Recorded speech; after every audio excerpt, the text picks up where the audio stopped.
Welcome back, students. I apologize for my appearance. I've just returned from the biggest party of the summer. No, not Summerslam. As you'll recall, that's now the biggest event of the summer. I was attending an ancient Greece-themed solstice festival. I was in 9 orgies.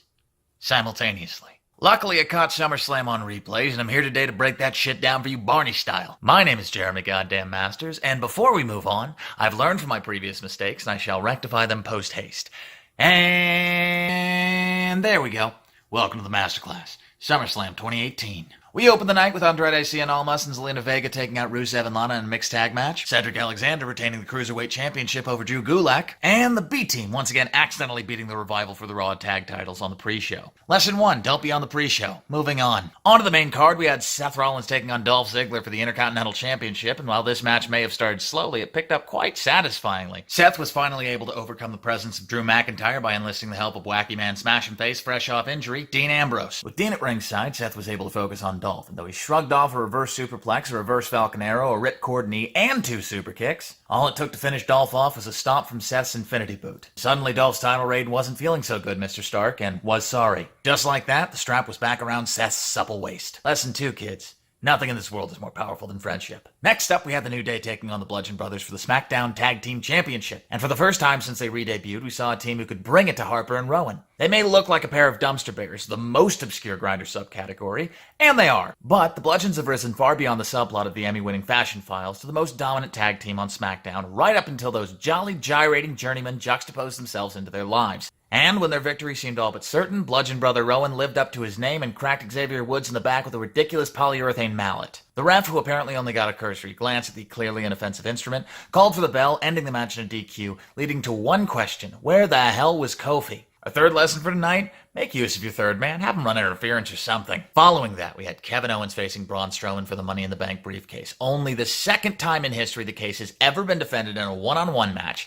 Beyond that, the stipulation stated that Kevin would win the briefcase even in the event of a countout or a disqualification, which did not in any way come into play. At the sound of the bell, Braun promptly punted the memories of Sami Zayn's embrace out of Kevin Owens' head. I'm going to be real with you, students. We didn't learn anything here. If this was a lesson in anything, it was how to commit medical fraud. Look for a lawsuit coming out of the Steen estate. In what may have been my favorite match of the evening, we had Charlotte Flair, Becky Lynch, and Mella, Ella, A in a triple threat for the SmackDown Women's Championship. We saw fire and fury out of these women in an absolute spot fest that's more than worth a watch if you haven't seen it yet. But it all came down to Charlotte hitting Becky with a natural selection while she was preoccupied removing Carmella's arm. Charlotte pinned Becky to pick the title back up. But the real story came after the match, when Becky with the good hair decided enough was enough and snapped on Charlotte like Jordan Peterson on a postmodernist with a shellfish allergy. Becky's turn on Charlotte comes as no surprise, but it does come with a lesson for Charlotte. Forget what I said about friendship earlier. Friends are a liability, and you should excise them from your life as quickly as possible. Going surprisingly early on the card, we had a long-anticipated matchup for the WWE Championship. In the Battle of the Daddies, we had AJ Styles versus Samoa Joe. AJ came into this match at a bit of a disadvantage, not because his opponent outweighed him by 60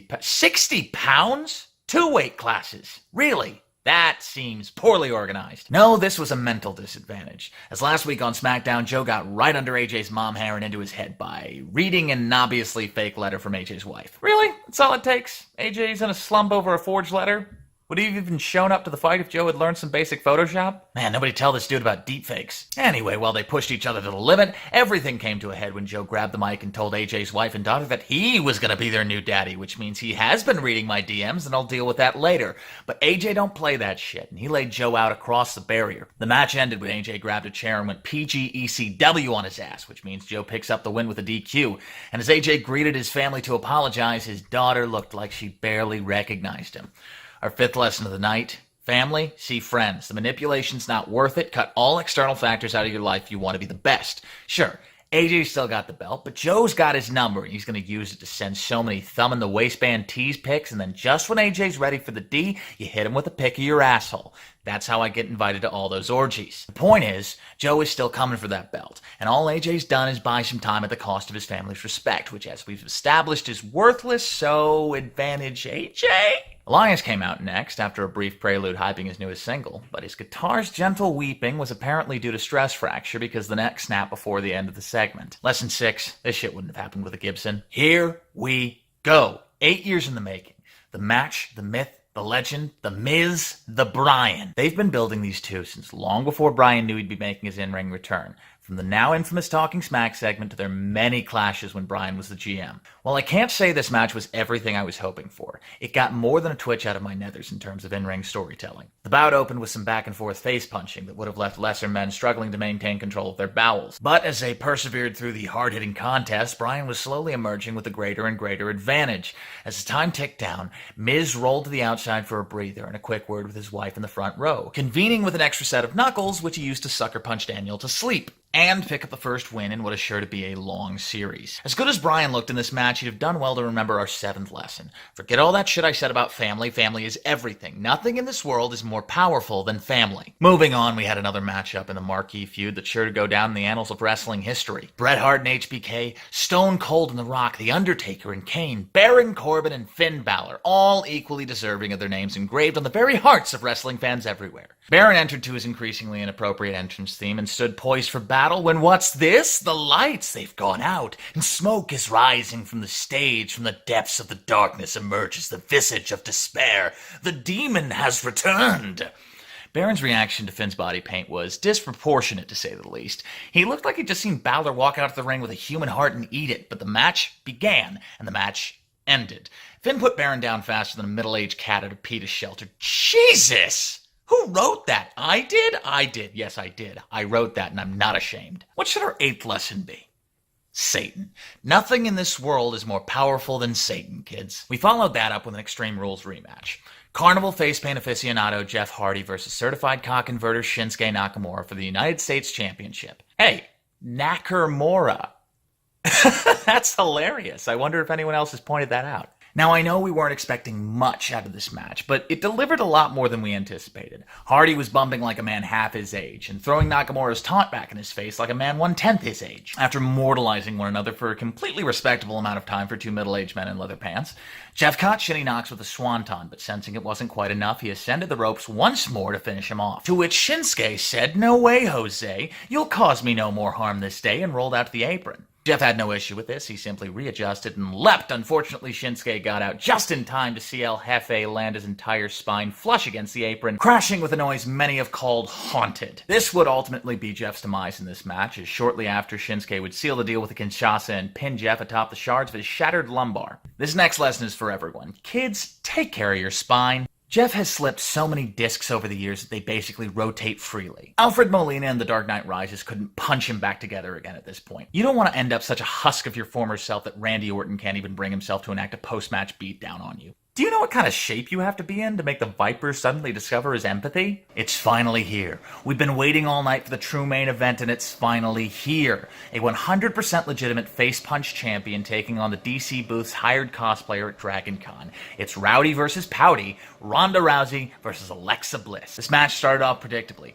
Two behemoths of the women's division facing one another down, and no, I can't keep that up. Ronda annihilated Alexa from the second the match started, to the point that Alexa just gave up trying and left. Ronda, and I'm serious here, coaxed her back into the ring by swearing not to do it again. Alexa came back with advantage and applied a headlock on Rousey, and within seconds she was on the mat again, having her arm bent to a degree that would have Stretch Armstrong cringing. When all was said and done, the two spent about 4 minutes in the ring before Rousey tapped Alexa with the armbar to become the new Raw Women's Champion, and much like in the Braun Kevin match, we didn't really learn anything new here, but I'll tell you what, this was a lot more fun to watch. And here it is the culmination of 3 years of failure. 3 years of an experiment doomed from the outset.